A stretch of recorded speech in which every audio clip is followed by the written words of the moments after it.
How is life? How is life? I just want to do Callie.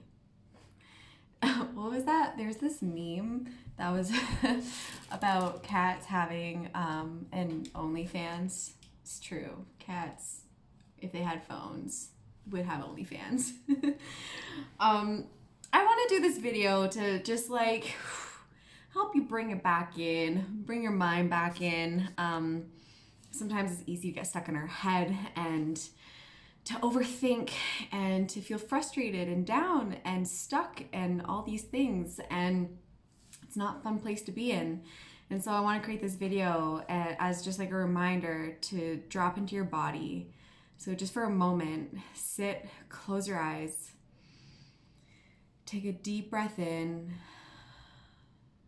feel what you're feeling in your body, feel the seat under your legs.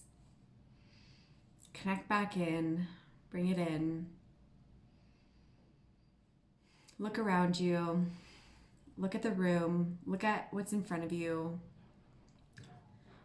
Bring your focus back into the present moment and reflect for a moment and think, personally, professionally, financially, health-wise, your relationships, all these things that you have going on right now. Where are you at?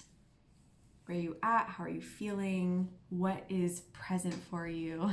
What is currently preoccupying your mind? I used to live in this like really toxic space where I just wasn't happy with like anything going on in my life. And Callie's tail's gonna knock this over. I wasn't a sassy little one. Tell you. I wasn't really happy with like anything going on in my life. And I wished that my life was like somebody else's. And I would look at them and I would be like, why can't I have a life like theirs? Whoa, Kate, she needs a timeout. I was like, why can't I have a life like theirs? Why, can't I be as pretty as them or as popular as them or have a relationship like them or, have as much money or, I used to judge from the outside, just literally thinking that everybody else was so much happier than I was. And I felt like I was always continuously striving to achieve that. And I was making these big assessments that their life was so much better and so much happier. And what I was failing to see was like literally everything going on in my life, in my immediate surroundings. I was missing all of it. And there was so much happening around me that was worth the focus and the attention and the gratitude and the appreciation and the love. There was so much. But because I was so deeply unhappy, I failed to see it. I could not see it. And I was so focused on everything outside of me. And all that did was make me deeply, deeply unhappy. It made me so much worse.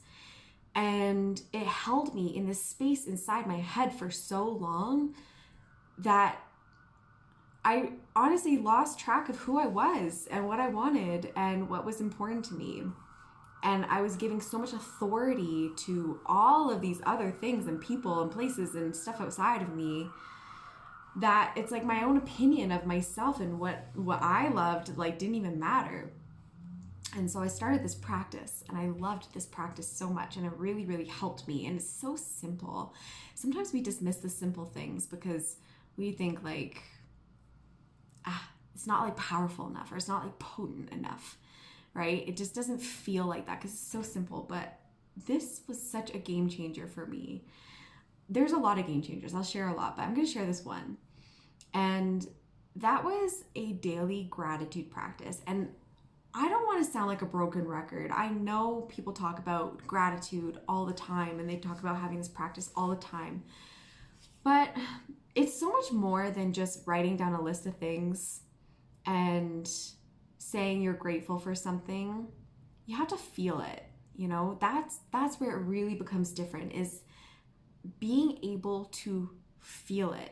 And this is like the difference between people who do all of these really like healthy practices and mindset work and all of this stuff and succeed at it, and those who don't. And the people who don't, they are so smart and they know what to do and they know how to do it and they know what that feels like, but they don't actually feel it in their body. It doesn't change anything on a cellular level. And so they keep repeating these same patterns and cycles over and over again. And they get caught in this loop, and then they start saying, well, it doesn't work.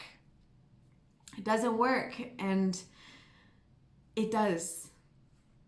But it's in how you do it, and it's in the attention you bring to it.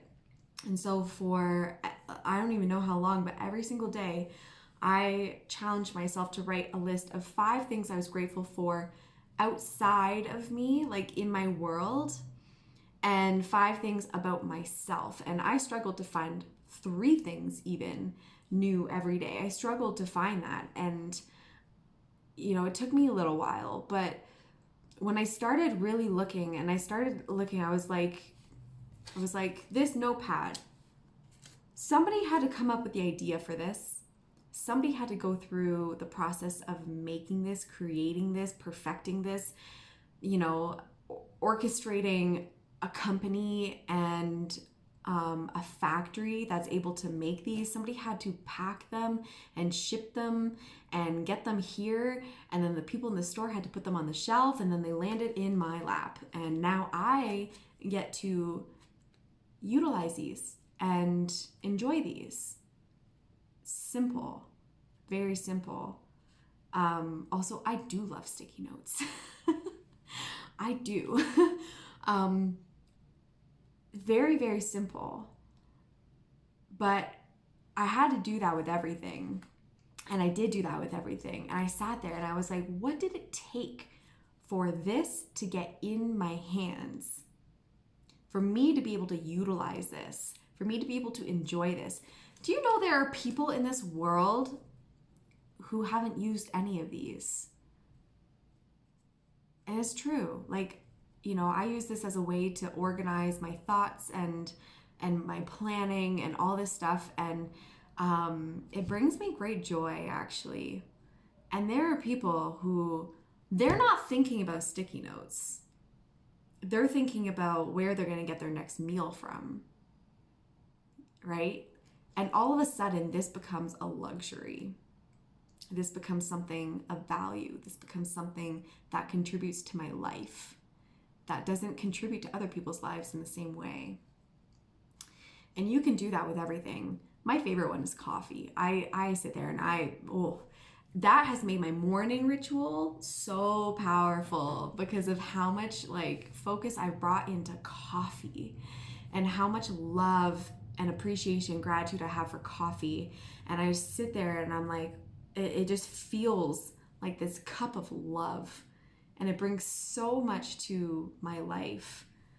And you know, I do that with everything, and I think it's really important. I think it's a really, really powerful and potent exercise if done properly. And all this to say, you have so much control over the dynamic of your life. You have so much control over what you're experiencing and how you're experiencing and what you're choosing and what you're bringing into your life and what you're calling in. You do. You do. At one point, I was like rock bottom, feeling like a piece of garbage human that nobody loved. I felt like I felt like I didn't have any friends. I felt like I was worthless. I felt like I wasn't good enough. I felt all these things. I truly believed these things about me. I thought my own family didn't like me. I truly felt this way. And in the environment that I was struggling in, I managed to flip that narrative around and change how I thought about things and change how I felt about things. And it really started with this practice.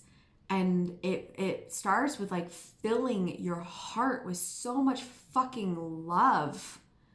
So much love for what you do have, and noticing the areas that you do have control over, the areas that you do have power in. When we're in these states and we don't feel good about all these things happening around us, we are giving our power away to those things. We are giving our power away to that boss, to that friend, to that family member, to that job, to that random person in the street, to the people you see on social media. We are giving our power away to those things. And we don't have to do that. So when you find yourself in this state, look at what your focus is on. And say it like that. Like I am giving my power away to social media right now. I'm giving my power away to this person who I don't even talk to. I'm giving my power away to, my brother or my sister. Say it out loud. I'm giving my power away to this thing that this person said. And phrase it that way. I'm giving my power away. And then decide in that moment to take it back. Decide that you don't need to give your power away to that is not important, that does not matter, that does not have control over you, and you do not need to go there energetically. You can bring it back to yourself, and then come back to your gratitude list. Come back to what is in your life. Come back to what you do have control over. Come back to yourself, and realize that you have so much fucking control. Pardon my language, although not really. This is just who I am. You have so much control, more than you know, more than you think, more than you believe. But I want to show you that you do have control. And so sit there and really start looking at the areas that you do have control. And the thing is that you get to lead the way. You get to be the person who says, enough, I'm done with this. I'm breaking this cycle. I'm breaking this pattern. And you get to go first, okay? If you want the change in all of these things, maybe it's change in your relationship. Maybe your relationship is like a little rocky. Maybe there's something going on and you're hating the communication or whatever. You hate it so bad, stop waiting for them to do the work. Stop waiting for them to change, and you go first. You lead the way. You lean in. You claim what it is that you want, and you can do this in every part of your life. Okay. Deep breath. Bring it back. Bring it back to yourself. Bring your power back to yourself. Bring your control back to yourself. Bring your mind back into the present moment of what matters for you, and stop giving your power away to everybody else that is outside of you, because you need to fill your cup first. You need to see that your cup is filled first. And then once you get to that place, you're not even going to care about the rest of them. I hope you guys have a beautiful evening, morning, afternoon, weekend, whenever you're watching this. I'm sending love to you.